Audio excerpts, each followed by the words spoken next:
Hello friends, welcome to BioElevate YouTube channel. আশা করি সকলে ভালো আছো অ্যান্ড সবাইকে গুড ইভিনিং।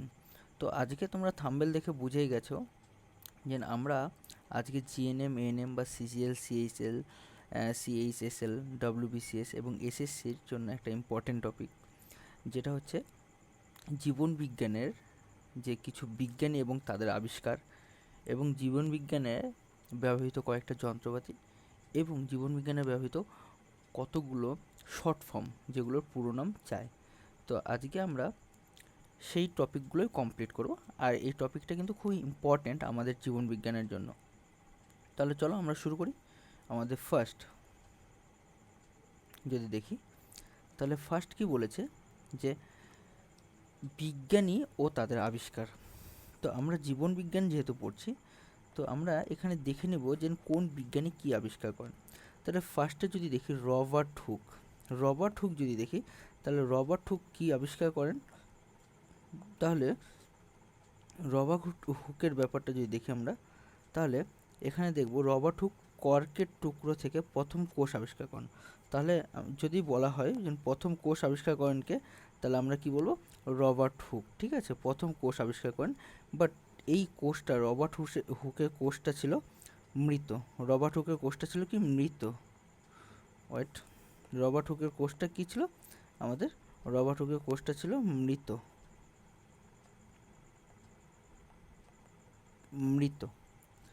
ক্লিয়ার? তারপরে যদি চলে যায় তাহলে আমরা কি করব, তার পরের পার্টটা যদি দেখি, তাহলে সেখানে দেখব যে তারপরে দেখব রবার্ট ব্রাউন তাহলে কি আবিষ্কার করেন? রবার্ট ব্রাউন আবিষ্কার করেন নিউক্লিয়াস। আবিষ্কার করেন। ঠিক আছে, তাহলে রবার্ট হুক কি মৃত কোষ আবিষ্কার করেন। ঠিক আছে, কোথা থেকে? কর্কের টুকরো থেকে। ঠিক আছে, কর্কের টুকরো থেকে ডেথ সেল আবিষ্কার করেন রবার্ট হুক। তারপরে রবার্ট ব্রাউন কিন্তু নিউক্লিয়াস আবিষ্কার করেন। নিউক্লিয়াস হচ্ছে কোনো একটা কোষের মাঝে, যদি ডিমের মাঝে দেখি, তাহলে কোনো একটা কোষের মাঝে যে গোলাকার অংশ থাকে, যেখানে ডিএনএগুলো বা জেনেটিক ম্যাটেরিয়ালগুলো থাকে, সেটা হচ্ছে তার নিউক্লিয়াস। এইটা হচ্ছে তার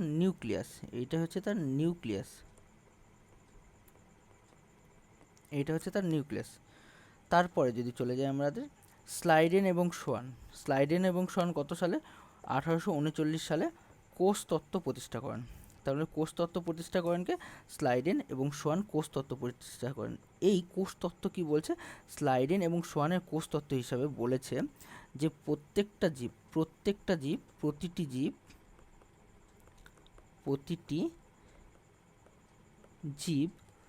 আগের আগের কোনো জীব থেকেই তৈরি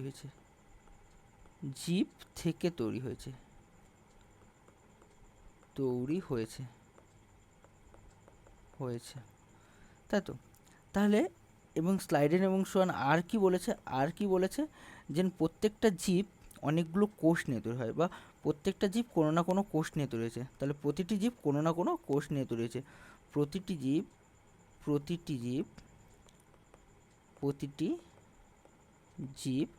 কোষ নিয়ে তৈরি হয়, তাই তো? এটা আমাদের কিন্তু স্লাইডেন এবং সোয়ান বলেছে। এই স্লাইডেন এবং সোয়ান যদি দেখি, এই সোয়ান কিন্তু একজন জুলজিস্ট ছিলেন। আর স্লাইডেন ছিলেন একজন বোটানিস্ট। তারপর চলে যায় নল এবং রুস্কা।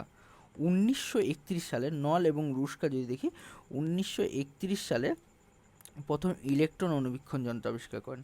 ইলেকট্রন অনুবীক্ষণ যন্ত্র মানে কি? যে অনুবীক্ষণ যন্ত্রের মধ্যে ইলেকট্রিসিটি দিয়ে সেই অনুবীক্ষণ যন্ত্রটাকে কাজ করানো হয় বা ছোট জিনিসকে বড় করে দেখা হয়, সেটা কিন্তু আবিষ্কার করেন নল এবং রুস্কা। তারপর চলে আসি সিঙ্গার অ্যান্ড নিকলসন। এরা কিন্তু কোষের তরল মোজাইক নকশা আবিষ্কার করেন। যদি আমরা দেখি, তাহলে দেখো এইটা একটা কোষ এঁকেছিলাম, এইটা কি? এটা হচ্ছে কোষ পর্দা। এই কোষ পর্দার যদি গঠন দেখি তাহলে সিঙ্গার অ্যান্ড নিকেলসনের হিসাবে এটা যদি একটা কোষ পর্দা হয়, তাহলে এখানে কতগুলো লিপিড মলিকুল থাকবে, আর এই লিপিডের মাঝে মাঝে কিছু কিছু প্রোটিন থাকবে। এটা ধরে নাও প্রোটিন, তাই তো, এটা প্রোটিন। আর এগুলো কি হচ্ছে আমাদের লিপিড, এগুলো লিপিড। তাহলে দেখো লিপিডের মধ্যে প্রোটিনগুলো ভেসে ভেসে আছে, তাই তো। এখানে যদি আরেকটা দেখি প্রোটিন দিয়ে দিই, তাহলে এখানে একটা প্রোটিন, তাহলে এইভাবে ভেসে ভেসে আছে। তাহলে এই যে এই মডেলটাকে বলা হয় এল model, lipid protein lipid model. এটা কিন্তু আবিষ্কার করেন সিঙ্গার অ্যান্ড নিকলসন। এই মডেলটারই আর একটা নাম হচ্ছে তরল লিকুইড মোজাইক মডেল। বোঝা গেল, এইটারই আর একটা নাম ছিল তরল মোজাইক মডেল। তারপর যদি চলে যায় আমাদের কি বলছে পোর্টার কি আবিষ্কার করেন? পোর্টার আবিষ্কার করেন হচ্ছে এন্ডোপ্লাজমিক রেটিকুলাম। তাহলে এই এন্ডোপ্লাজমিক রেটিকুলামটা কি? তাহলে পোর্টার আবিষ্কার করেন এন্ডোপ্লাজমিক রেটিকুলাম। এই এন্ডোপ্লাজমিক রেটিকুলামটা কি আমরা দেখে নিই, ঠিক আছে। এই এন্ডোপ্লাজমিক রেটিকুলাম যদি দেখি, তাহলে আমরা দেখব যে কোষের নিউক্লিয়াসের পাশে এইরকম কিছু অংশ আছে যেটা পুরো কোষটাকে কয়েকটি কম্পার্টমেন্টে ভাগ করে দিচ্ছে, সেটা হচ্ছে এন্ডোপ্লাজমিক রেটিকুলাম। এবার এই এন্ডোপ্লাজমিক রেটিকুলামটা আবিষ্কার করেন কে? এই এন্ডোপ্লাজমিক রেটিকুলামটা আবিষ্কার করেন পোর্টার। এই এন্ডোপ্লাজমিক রেটিকুলামের গায়ে অনেক সময় কি আছে? অনেক সময় রাইবোজোম লেগে থাকে। তাহলে এখানে আমি রাইবোজোম দিয়ে দিচ্ছি, এখানে কিছু কিছু রাইবোজোম দিয়ে দিচ্ছি, এটা রাইবোজোম। তাহলে এই ছবিটাকে যদি আমি একটু বড় করে দেখাই, তাহলে দেখব এইটা যদি ধরে নিই এন্ডোপ্লাজমিক রেটিকুলাম, আমি সিম্পল ওয়েতে আঁকানোর চেষ্টা করছি, দিয়ে আর এখানে আমি এর গায়ে রাইবোজোম দিয়ে দিচ্ছি, এর হলুদগুলো হচ্ছে রাইবোজোম। তাহলে যে এন্ডোপ্লাজমিক রেটিকুলামের গায়ে রাইবোজোম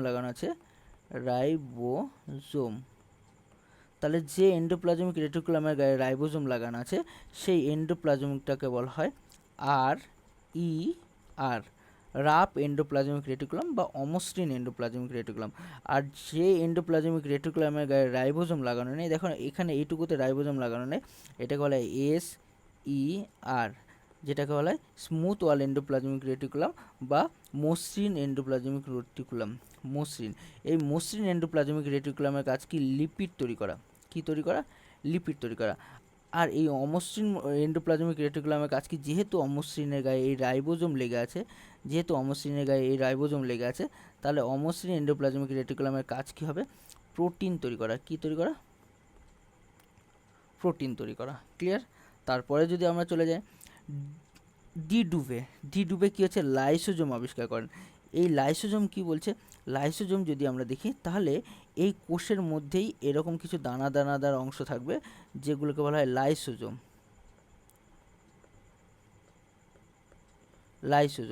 এই লাইসোজোমকে সুইসাইড ব্যাগ বলা হয়। কি বলা হয়?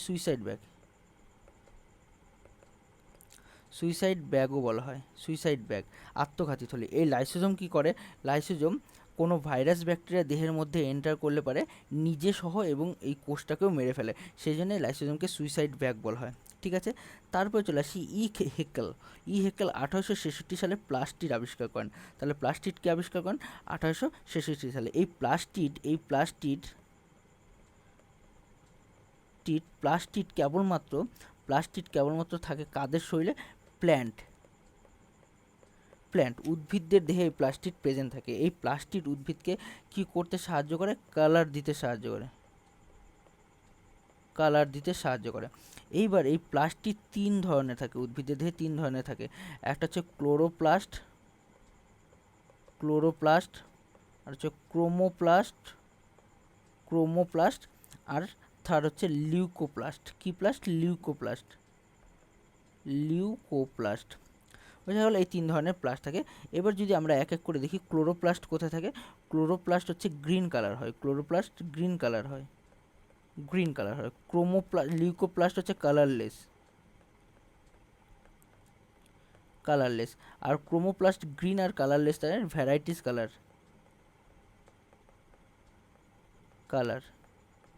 এবার যদি চলে যায়, এই ক্লোরোপ্লাস্ট যেহেতু গ্রিন কালার, সেই জন্যে এ কি কাজ করতে পারে, সেই জন্য এ হচ্ছে সালোক সংশ্লেষ করতে পারে, সালোক সংশ্লেষ করে। ক্রোমোপ্লাস্ট হচ্ছে ফুল ফল এগুলোর কালার দেয়। আর কালারলেস যেটা বর্ণহীন, এটা হচ্ছে মূলে থাকে, এটা হচ্ছে খাবার সঞ্চয় করে। ঠিক আছে, তাহলে এগুলো হচ্ছে খাবার সঞ্চয় করে। তারপরে যদি দেখে নিই আমরা, তারপরের পার্টটা যদি দেখি, তাহলে আমরা কি দেখব, গলগি, ক্যামেলিও গলগি, যেটা গলগি বস্তু আবিষ্কার করেন। উদ্ভিদদের ক্ষেত্রে যে গলগি বস্তু, সেটাকে বলা হয় গলগি বস্তু আবরণ, সেটাকে বলা হয় ডিকটিওজোম। কি বলা হচ্ছে? ডিকটিওজোম। উদ্ভিদের গলগি বস্তুকে বলা হচ্ছে ডিকটিওজোম। এই গলগি বস্তুটা কি হচ্ছে, এই গলগি বস্তুকে ভাড়ার ঘরও বলা হয়, অনেক সময় গলগি বস্তুকে ভাড়ার ঘর বলা হয়। তারপরে চলে আসি প্যালাডে। রাইবোজোমকে আবিষ্কার করেন প্যালাডে। তাহলে রাইবোজোমের ব্যাপারটা যদি দেখি, তাহলে প্যালাডে যে রাইবোজোম আবিষ্কার করেন, রাইবোজোম কোথায় থাকে? 1 নম্বর কথা হচ্ছে রাইবোজোম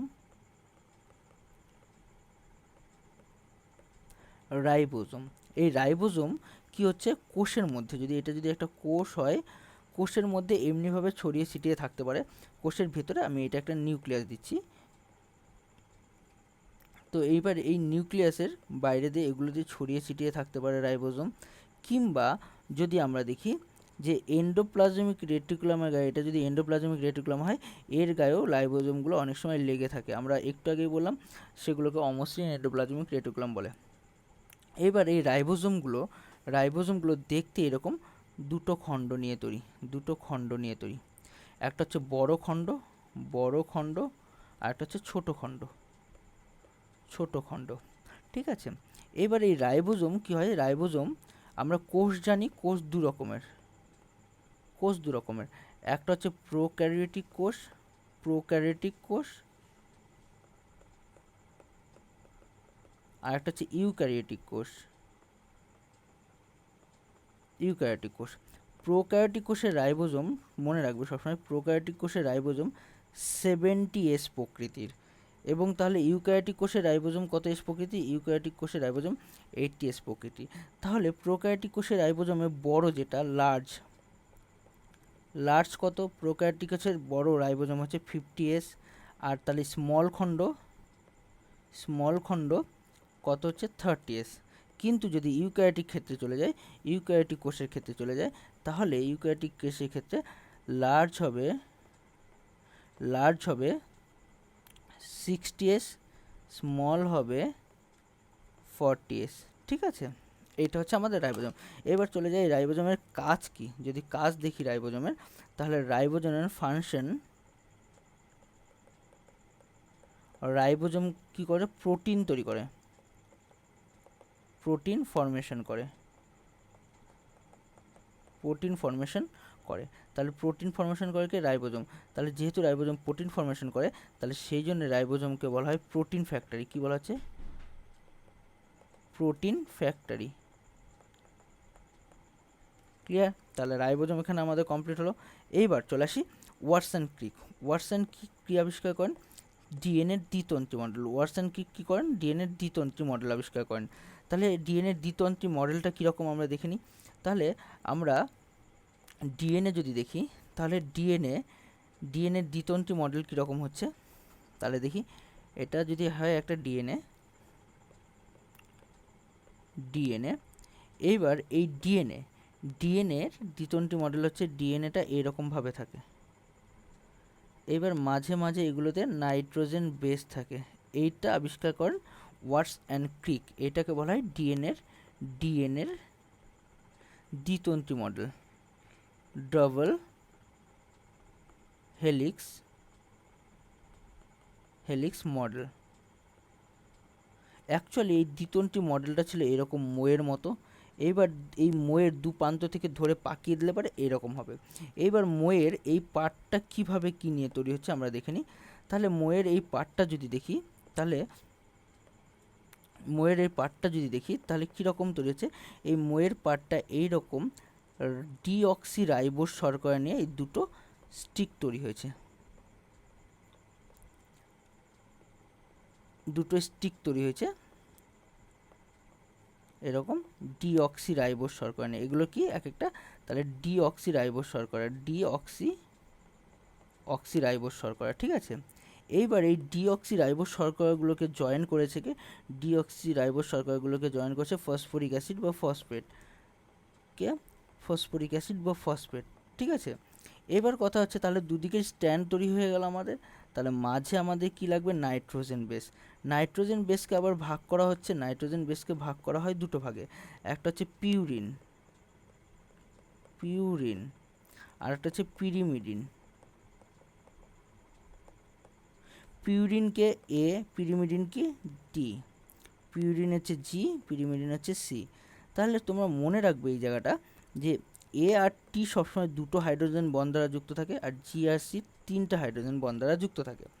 তাহলে এখানে আমরা বসিয়ে দিই, তাহলে এ এর সাথে টি দুটো হাইড্রোজেন বন্ড, এবং এখানে টি এর সাথে এ দিয়ে দিই, এটা তোমরা নিজেদের ইচ্ছা মতো বসাতে পারো। আর সবসময় কি হচ্ছে, জি এর সাথে সি তিনটে হাইড্রোজেন বন্ড দ্বারা যুক্ত থাকে। এইভাবে করে আমাদের একটা ডিএনএ তৈরি হচ্ছে। এইবার দেখো এই জায়গাটা নোটিশ করো, একটা ফসফেট, একটা রাইবোজোম ডিঅক্সি রাইবোজ শর্করা, আর একটা নাইট্রোজেন বেস। এই দিকেও তাহলে ফসফেট, ডিঅক্সি শর্করা, নাইট্রোজেন বেস। তাহলে এই তিনটা মিলে, তাহলে আমি যদি এখানে লিখি একটা ফসফেট প্লাস ডিঅক্সি রাইবোজ শর্করা প্লাস N2 বেস, এই তিনটা মিলে বলা হয় নিউক্লিওটাইড। এই তিনটাকে বলা হয় নিউক্লিওটাইড একসাথে। কিন্তু এর থেকে যদি আমরা ফসফেটটা বাদ দিই, তাহলে এই দুটোকে একসাথে বলা হবে নিউক্লিওসাইড। কি বলা হবে, নিউক্লিওসাইড। বোঝা গেল। তারপরে চলে আসি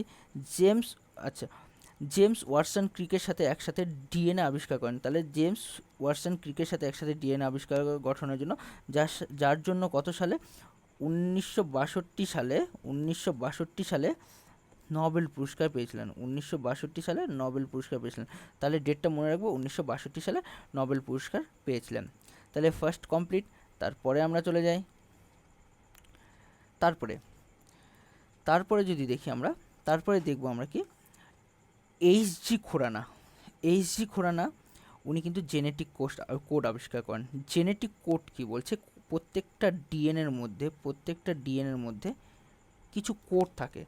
এই ডিএনএর মধ্যে যে কোডগুলো থাকে সেগুলো হচ্ছে নাইট্রোজেন বেস হিসেবে থাকে। এ এর সাথে টি, জি এর সাথে সি, সি এর সাথে জি, ঠিক আছে। এইভাবে করে নাইট্রোজেন বেসগুলো থাকে।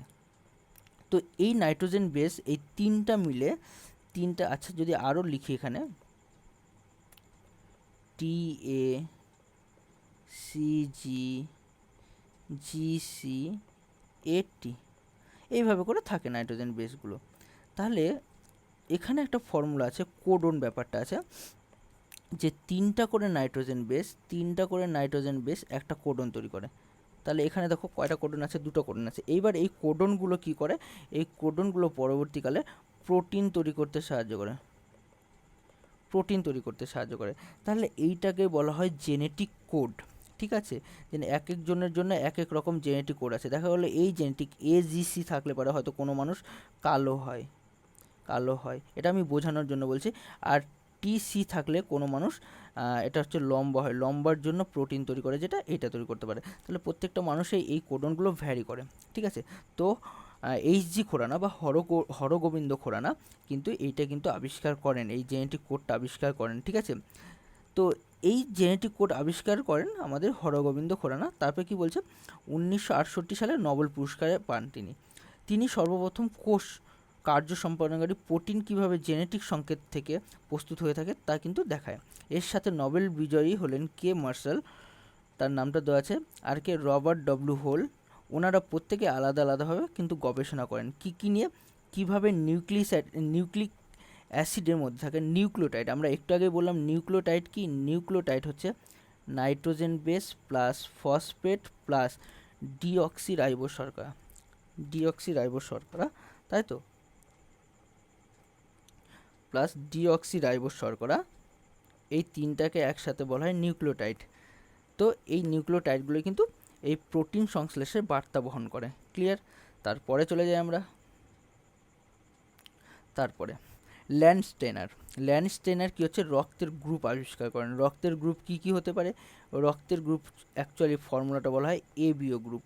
ঠিক আছে, কীরকম ব্যাপারটা হচ্ছে, রক্তের গ্রুপ অনেক রকমের হয়।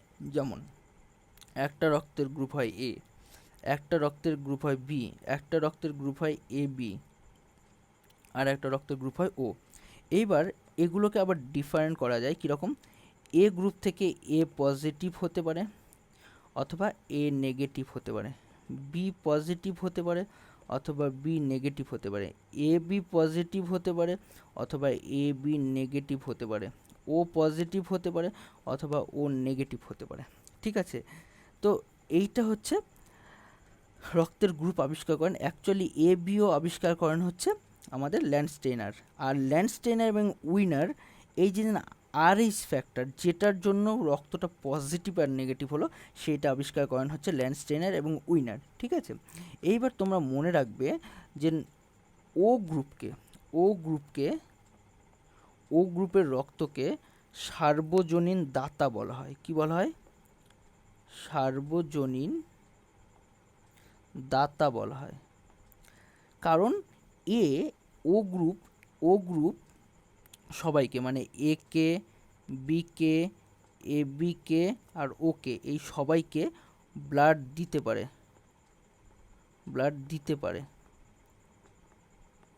পারে, কিন্তু যদি চলে যায় এ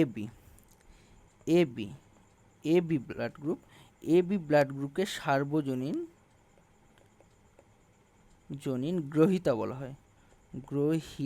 হয়। কেন? এ সবার কাছ থেকে রক্ত নিতে পারে। কার কার কাছ থেকে নেবে? এ এর কাছ থেকেও নেবে, বি এর কাছ থেকেও নেবে, এ বি এর কাছ থেকেও নেবে এবং ও এর কাছ থেকেও রক্ত নিতে পারবে। ঠিক আছে, এটা হচ্ছে নিতে পারবে, সেই জন্য একে গ্রহীতা বলা হয়। ক্লিয়ার? তারপর চলে আসি, জোসেফ পিস্টল গাছের খাদ্য তৈরি করার সময় অক্সিজেন পরিত্যাগ করে, সেইটা প্রথম পর্যবেক্ষণ করেন। ঠিক আছে, তার মানে কি, আমরা জানি গাছের সালোক সংশ্লেষ করে, ঠিক আছে, গাছের সালোক সংশ্লেষ করে তখন যে অক্সিজেন তৈরি হয় সেটা কিন্তু জোসেফ পিস্টেল বলেছিল। তাহলে দেখে নিই কীভাবে জোসেফ পিস্টেল বলেছিল। তাহলে সালোক সংশ্লেষ যদি দেখি, জোসেফ পিস্টেল যেহেতু সালোক সংশ্লেষের কথা বলেছে, তাহলে আমরা দেখে নিই সালোক সংশ্লেষ কীভাবে। সালোক সংশ্লেষ মানে কি হচ্ছে, সালোক সংশ্লেষ মানে হচ্ছে গাছের পাতায় কার্বন ডাই অক্সাইড প্লাস জল প্লাস কি হচ্ছে, জলের সাথে নিচ্ছে হচ্ছে সানলাইট আর ক্লোরোফিল, এই কয়েকটা জিনিস নিয়ে গাছ কিন্তু খাবার তৈরি করে, C6H12O6 এই খাবার তৈরি করে, সাথে অক্সিজেনও তৈরি করে, যে অক্সিজেনটা আবার হাওয়াতে চলে যায়। এই জোসেফ পিস্টে এই অক্সিজেন তৈরি করার কথাটা কিন্তু বলেছেন। ঠিক আছে, প্রথম। ঠিক আছে, তারপরে ব্ল্যাকম্যান সালোক সংশ্লেষের অন্ধকার বিক্রিয়া পর্যবেক্ষণ করেন। কীরকম? সালোক সংশ্লেষ করতে গেলে পরে সানলাইট তো দরকার পড়ছেই, তাই না? তাহলে সূর্যের আলোর উপস্থিতিতে সালোক সংশ্লেষ হয়, এবং সালোক সংশ্লেষের ফলে যা যা তৈরি হয় সেটা কিন্তু অন্ধকার দশায়, মানে আলোক ইন্ডিপেন্ডেন্ট দশা, মানে আলোর দরকার হয় না, আলোক নিরপেক্ষ দশাতে কিন্তু সেগুলো কাজে লাগে, সেই দশাকে বলা হয় অন্ধকার দশা। সেটা বিজ্ঞানী ব্ল্যাকম্যান 1905 সালে আবিষ্কার করেন। তাহলে আলোক দশায়, সালোক সংশ্লেষে আলোক দশায় অক্সিজেন তৈরি হয়, এইটুকু মাথায় রাখবে। আর অন্ধকার দশায়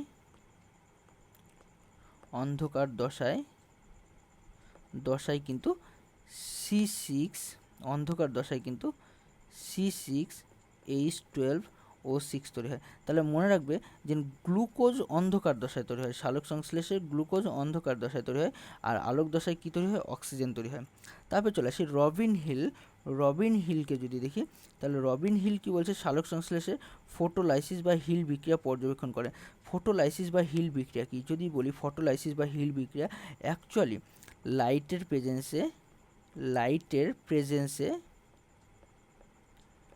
প্রেজেন্সে জলকে ভেঙে জলকে ভেঙে H plus plus O H minus এই যে ঘটনা এটাকে বলা হয়েছে, এইটা কিন্তু পর্যবেক্ষণ করেন। ঠিক আছে, এর সাথে আরও আছে যেটা তোমাদের দরকার পড়বে না। তারপর চলে আসি উইলিয়াম হার্ভে প্রাণীদেহের রক্ত সংবহন পর্যালোচনা করেন। তাহলে প্রাণীদেহের যে রক্ত সংবহন মানে হৃৎপিণ্ড থেকে শিরা বা ধমনী দিয়ে যে রক্ত গোটা শরীর থেকে পৌঁছাবে, সেটা কীরকমভাবে দেখে নিই আমরা। তাহলে রক্ত সংবহন পদ্ধতি যদি দেখি, রক্ত সংবহন পদ্ধতি দেখলে পরে আমরা স্পষ্টভাবে কি দেখতে পাবো, যে আমাদের এইখানে কি আছে, লাংস আছে, তাই তো। এইখানে আমাদের দুটো লাংস আছে এইখানে, এবং লাংসের নিচে এইরকম হৃৎপিণ্ড আছে আমাদের দুটো প্রকোষ্ঠ, তাই তো। হৃৎপিণ্ড আমি এখানে এইভাবে আঁকলাম। আচ্ছা, এইবার লাংস থেকে ফুসফুসীয় শিরা দিয়ে এটার নাম হচ্ছে ফুসফুসীয়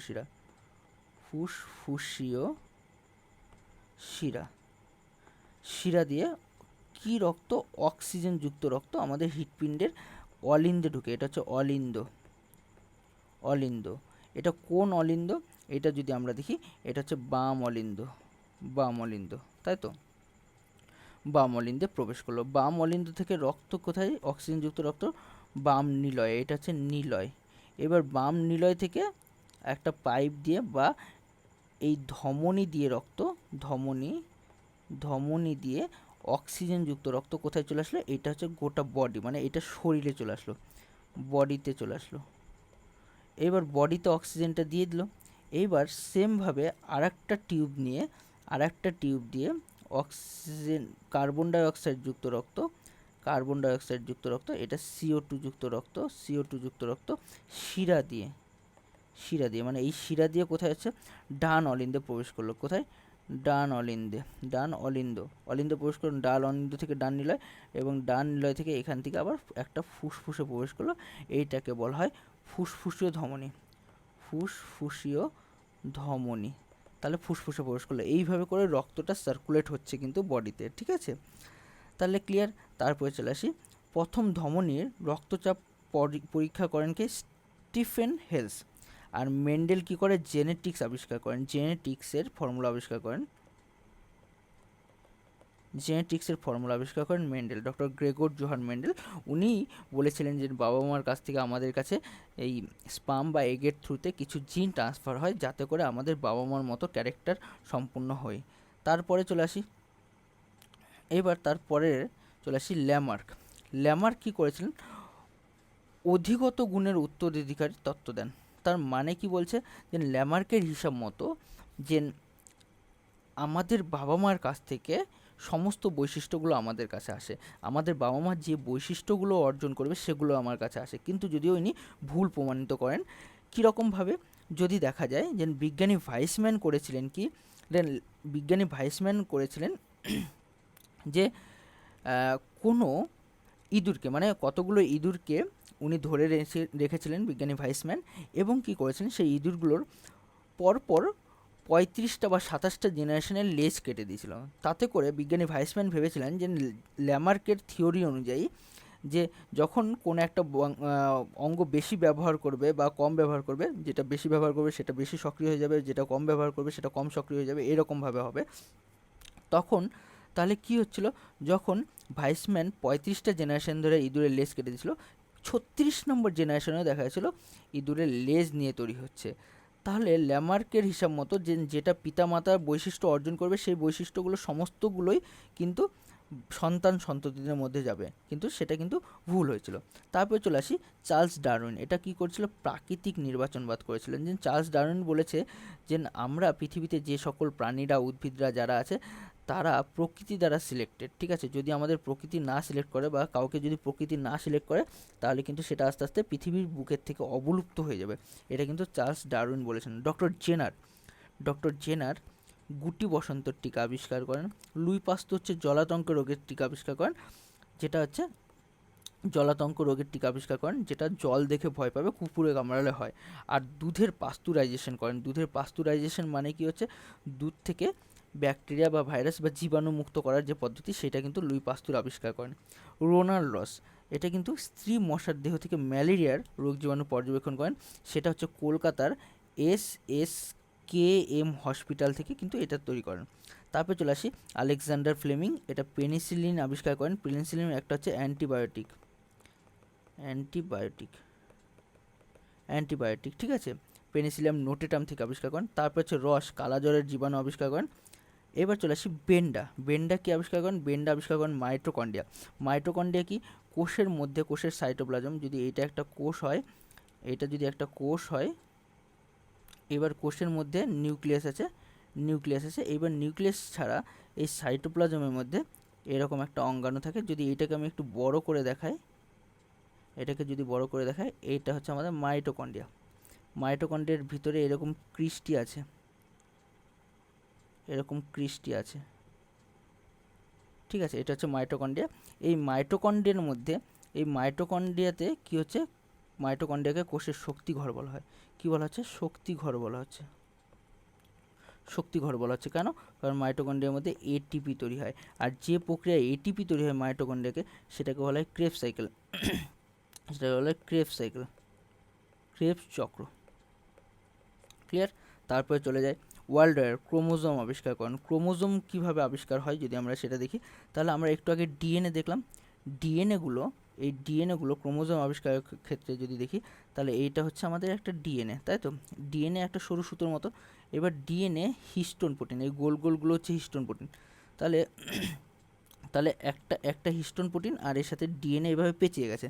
তাহলে এই জায়গাটাকে, যেটা হিস্টোন প্রোটিনের সাথে ডিএনএ পেঁচিয়ে গেছে, এটাকে বলা হয় নিউক্লিওজোম।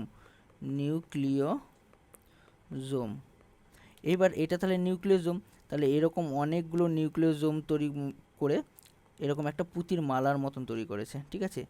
এইবার এই রকমভাবে আটটা পুঁতি মিলে, আর ওই সাইডে 4টা, এভাবে 8টা পুঁতি মিলে হিস্টোন অক্টামার তৈরি করেন। এবার এই হিস্টোন অক্টামারগুলো আবার পরবর্তীকালে পেঁচিয়ে এইরকম ক্রোমোজোম তৈরি করেন, ঠিক আছে। এটা ক্রোমোজোম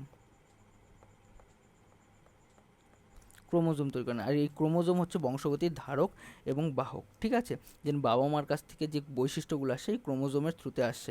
তারপর চলে আসি অল্টম্যান, ডিএনএ নামকরণ করেন। আর ইএমপি পথ পর্যবেক্ষণ করেন হচ্ছে এমবিডেন, মেয়ারহফ এবং পার্নেস, ঠিক আছে। তারপরে চলে আসি, এইবার বায়োলজিতে ব্যবহৃত কয়েকটা শর্ট নেমের পুরো নাম আমরা জানব।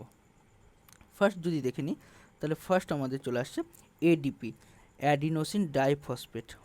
এবার এডিপি আর এটিপি মানে অ্যাডিনোসিন ডাইফসফেট, তার মানে কি দেখো, এএমপি এটার নাম হচ্ছে অ্যাডিনোসিন মনোফসফেট। এটার সাথে যদি একটা ইনঅর্গানিক ফসফেট যুক্ত করে দিই, তাহলে হয়ে যাবে এডিপি। বোঝা গেল? এইবার তাহলে এডিপি তৈরি হলো, তার মানে এডিপির পুরো নাম কি? Adenosine diphosphate. প্লাস এই অ্যাডিনোসিন ডাইফসফেটের সাথে যদি একটা পিআই যুক্ত করে দিই, তাহলে হয়ে যাবে এটিপি। তার মানে এটিপিকে ভাঙলে পারে এডিপি প্লাস পিআই পাবো, এডিপিকে ভাঙলে পারে এএমপি প্লাস পিআই পাবো। ক্লিয়ার? তারপরে চলে আসি NADP, nicotinamide adenine dinucleotide phosphate. Clear? RuDP, ribulose diphosphate. R U BP যদি হতো, রাইবুলেস বিস ফসফেট হয়ে যেত। আর ইউ যদি বিপি করতাম, আর ইউ বিপি করলে রাইবুলেস বিস ফসফেট হয়ে যেত। আর ইউ বিপি করলে রাইবুলেস বিস ফসফেট হয়ে যেত। ইএমপি মানে কি? এমবিডেন, মেয়ারহফ এবং পার্নেস, মানে 3জন সায়েন্টিস্টের নাম, ঠিক আছে। তারপরে চলে আসি ডিএনএ কি? Deoxyribonucleic acid. ডিএনএর পুরো নাম কি? Deoxyribonucleic acid. আর আরএনএর পুরো নাম কি? রাইবো নিউক্লিক অ্যাসিড, ঠিক আছে। এইবার তারপরে যদি চলে যাই, ডিএনএর মধ্যে একটা জিনিস মনে রাখবে, যে আমরা দেখলাম ডিএনএর মধ্যে পিউরিন থাকে। তাহলে যদি চলে যায় পিউরিন,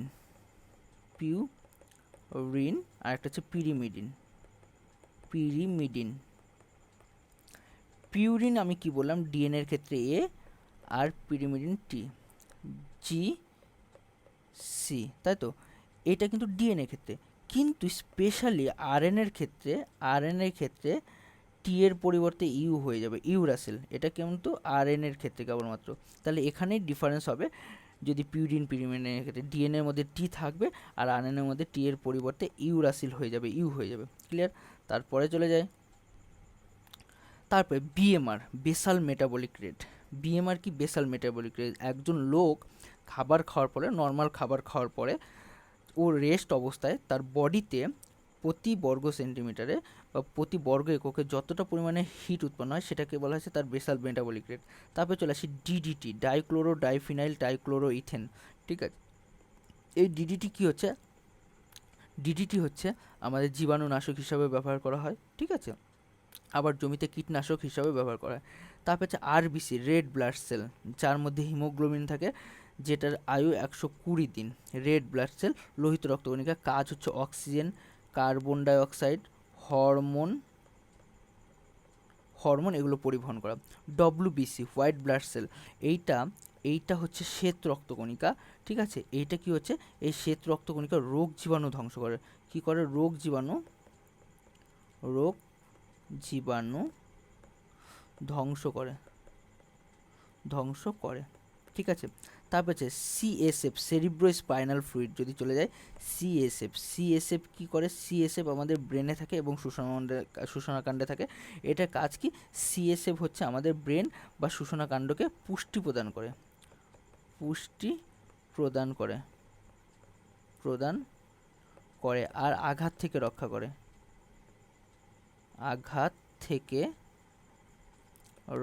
করে। তাই তো। তারপরে চলে আসি ইসিজি, ইলেকট্রোকার্ডিওগ্রাম। ইসিজি কি, ইলেকট্রোকার্ডিওগ্রাম, যেটা দিয়ে আমাদের হার্টের মধ্যে কোনো প্রবলেম আছে কি না সেটা কিন্তু মাপা হয়। ঠিক আছে, তারপর হচ্ছে ইইজি, ইলেকট্রোএনসেফালোগ্রাম। তারপরে চলে আসি এসিটিএইচ, এইটা হরমোন থেকে চলে আসলো, অ্যাড্রিনোকর্টিকোটপিক হরমোন। এসিটিএইচ অ্যাড্রিনোকর্টিকোটপিক হরমোন, যেটা হচ্ছে অ্যাড্রিনাল গ্রন্থির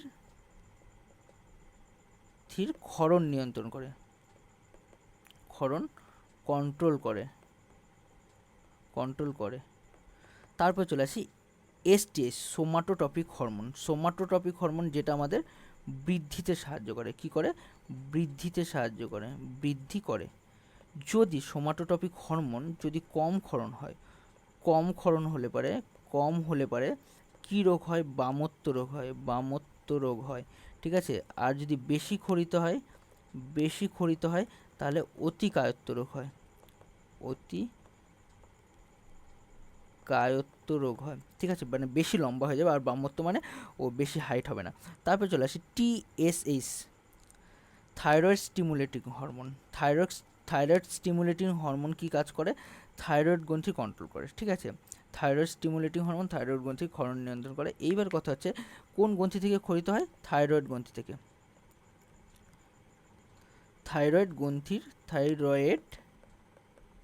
গ্রন্থির ক্ষরণ নিয়ন্ত্রণ করে।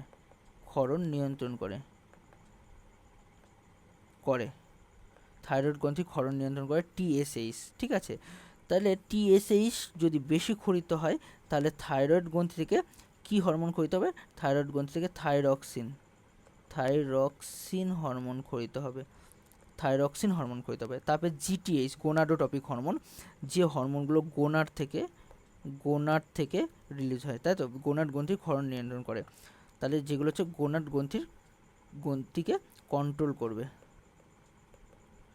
এবার গোনাড গ্রন্থিগুলো কি কি, শুক্রাশয় আর ডিম্বাশয়, এগুলোকে কন্ট্রোল করেছে জিটিএইচ, গোনাডোটপিক রিলিজিং হরমোন। তারপরে চলে যায়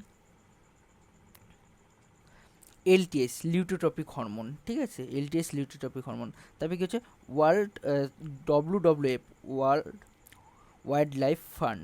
ঠিক আছে, তারপর হচ্ছে বিওডি, বায়োলজিক্যাল অক্সিজেন ডিমান্ড কি, ধরে নাও কোনো একটা পুকুর, এবার কোনো একটা পুকুরে বায়োলজিক্যাল অক্সিজেন ডিমান্ড কি, ধরে নাও এটা একটা পুকুর আর পুকুরের পাশে চাষের জমি ছিল।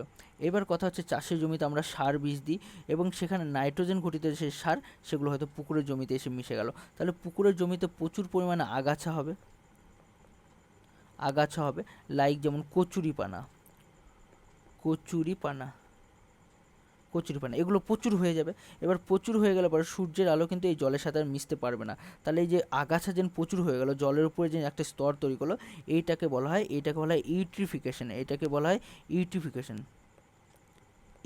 ইউট্রিফিকেশন। এইবার ইউট্রিফিকেশনের ফলে আস্তে আস্তে কচুরিপানাগুলো কিন্তু একটা টাইমে মরতে থাকবে, এবং মরতে গেলে পরে মরার সময় কচুরিপানার সাথে সাথে অনেক জলজ প্রাণীরাও কিন্তু এই জল দূষণের ফলে মারা যাবে। এবার জল দূষণের ফলে মারা গেলে পরে তখন কি হবে, এই জল দূষণের ফলে মারা গেলে পরে তখনকার সেই জীবগুলোকে যেগুলো মারা গেল বা কচুরিপানাকে পচতে গেলে পরে অক্সিজেনের দরকার পড়বে। তাহলে সেই যে অক্সিজেনের যে ঘাটতি ছিল জলের মধ্যে সেইটাকে বলা হয় BOD, বায়োলজিক্যাল অক্সিজেন ডিমান্ড। তার মানে ইউট্রিফিকেশনগুলোকে আস্তে আস্তে শৈবাল ব্লুম, মানে পচে গেলে পরে জলের উপরে যে সবুজ আবরণ তৈরি করে সেটাকে বলা হয় শৈবাল ব্লুম। সেই শৈবাল ব্লুম তৈরি করতে গেলে পরে যতটা পরিমাণ অক্সিজেন দরকার পড়বে সেটাকে বলা হয় BOD। তার মানে কি বললাম, জলের মধ্যে যখন ইউট্রিফিকেশন হয়ে যাবে সেই পোকামাকড়, মানে যেগুলো জলের মধ্যে জলজ প্রাণী যেগুলো মারা যাবে বা কচুরিপানা যেগুলো মারা যাবে, পচে যাবে, সেই পচানোর জন্য যতটা পরিমাণ ভাইরাস, মানে পচানোর জন্য যে অণুজীবরা আছে জলের মধ্যে, ওদের যতটা পরিমাণ অক্সিজেন দরকার পড়বে সেটা হচ্ছে BOD। তাহলে কোনো জলের BOD 3 ধরে নাও, আর কোনো জলের BOD 5, তাহলে কোন জলটা ভালো বেশি? তাহলে এখানে যে জলটা BOD 3 সেটা ভালো বেশি, কারণ তার জলের মধ্যে 3 অণু অক্সিজেনের দরকার আছে, আর যেটা BOD 5 তার হচ্ছে 5 অণু অক্সিজেনের দরকার আছে। তাহলে অবভিয়াসলি 3 অণু যেটা অক্সিজেন লাগবে তার মধ্যে অক্সিজেনটা বেশি আছে, সেই জন্য 3 অণু লাগবে। তাহলে এইটা গুড কোয়ালিটি, আর এটা ব্যাড কোয়ালিটির ওয়াটার। ঠিক আছে, ব্যাড কোয়ালিটি ওয়াটার, ক্লিয়ার। তারপর চলে আসে ICBN, international code of botanical nomenclature. তার মানেটা কি বলছে, এই যে আমরা দ্বিপদ নামকরণ পড়েছি, উদ্ভিদদের দ্বিপদ নামকরণ, ঠিক আছে। তো এই দ্বিপদ নামকরণের নিয়মাবলী যে বই লেখা আছে সেটার নাম হচ্ছে ICBN, international code of botanical nomenclature. আর জুলজির নামকরণ যে বই লেখা আছে জুলজি সম্পর্কে সমস্ত কিছু, সেটা হচ্ছে ICZN, international code of zoological nomenclature. ঠিক আছে, তারপর চলে যায় জীবনবিজ্ঞানে আবিষ্কৃত কয়েকটা যন্ত্রপাতি। কী কী? একটা হচ্ছে মাইক্রোস্কোপ মানে কি, যে কোষগুলো বা যে জিনিসগুলো আমরা খালি চোখে দেখতে পাই না সেগুলো কিন্তু এই মাইক্রোস্কোপ দিয়ে দেখা হয়। স্টেথোস্কোপ দিয়ে কী করা হয়? স্টেথোস্কোপ দিয়ে দেখবে ডক্টররা যেটা নিয়ে ঘুরে বেড়ায়, কানে লাগিয়ে বুকের একটা প্রান্ত এরকম দেখতে অনেকটা স্টেথোস্কোপ, এরকম দেখতে অনেকটা, এখান থেকে এরকম থাকে,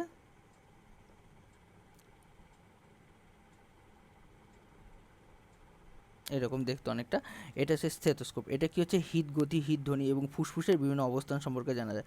তারপরে স্টেথোগ্রাফ, তাহলে বক্ষলেখন যন্ত্র, যার সাহায্যে প্রশ্বাস ও নিঃশ্বাস চলাকালীন ওঠানামা করে, এটাকে বলে স্টেথোগ্রাফ। ঠিক আছে, তারপর হচ্ছে ফিগমোম্যানোমিটার, যেটা দিয়ে ব্লাড প্রেশার মাপা হয়,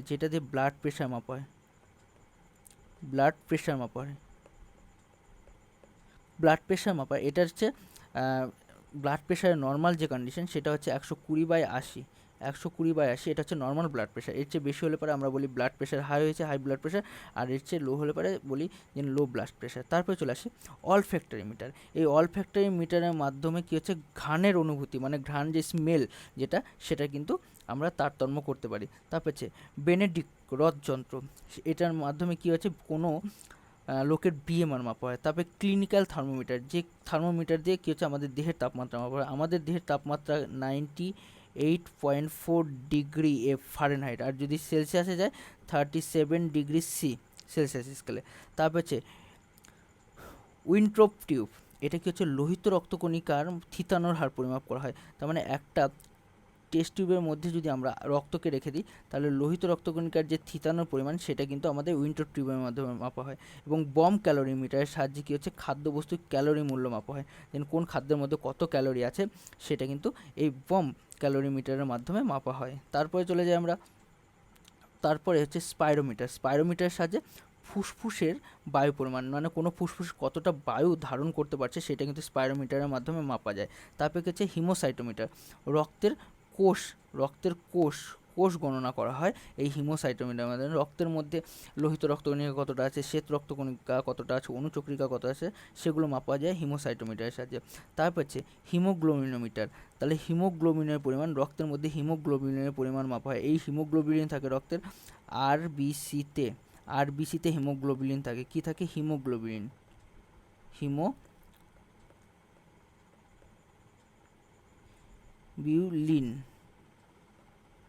এই হিমোগ্লোবিলিনের মধ্যে থাকে হিম বা লোহা, লোহা আর হচ্ছে গ্লোবিলিন হচ্ছে প্রোটিন। সেই জন্য এই লোহা থাকার জন্য আমাদের রক্ত রেড, তাই তো, হিমোগ্লোবিলিন থাকার জন্য। এবার এই হিমোগ্লোবিলিন কিন্তু অক্সিজেন আর কার্বন ডাই অক্সাইড আমাদের পরিবহন করে, ঠিক আছে। যখন এই হিমোগ্লোবিলিন প্লাস আর অক্সিজেন যুক্ত হয়ে গেল, তার নাম হচ্ছে হিমোগ্লোবিলিন, হিমোবিউলিন। আর যখন কার্বন ডাই অক্সাইড হিমোগ্লোবিলিনের সাথে যুক্ত হয়ে যায়, তখন তার নাম হচ্ছে কার্বো